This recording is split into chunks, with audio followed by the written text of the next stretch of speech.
people get between their city and Omaha. They're working on a study to find the best way possible, receiving key input from the public last fall. First Alert 6's Joe Harris got a progress report, and he joins us live in the studio. So, Joe, what have they found so far? Well, Aaron, they say public participation was a tremendous help. And while no final plans are set in stone, they are narrowing down what this transit effort could look like.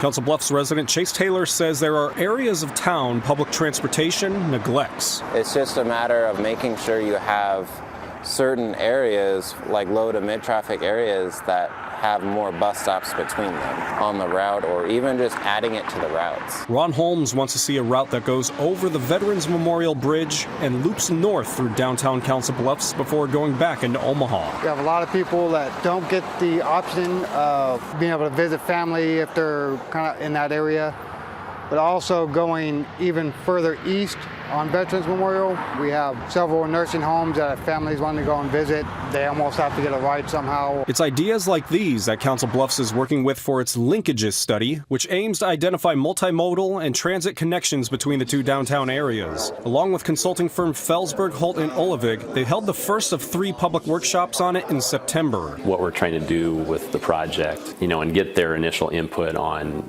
features in Council Bluffs, things that they would want to connect to, different community assets. That was very informative. Lots of different opportunities for comment and identification of preferred modes and preferred routes through the community, preferred locations to cross the Missouri River. And whether they'd like it to be by bus, streetcar, or something like Omaha's Orbit system. Before they can hold the next workshop, they need numbers on traffic demand from MAPA. And on Thursday, officials were going over potential alternative routes based on impacts to neighborhoods, job access, and housing opportunities. The committee here provided feedback to the consultant on that in order to kind of narrow that down from 12 down to maybe 4 or 5 kind of for the next consideration.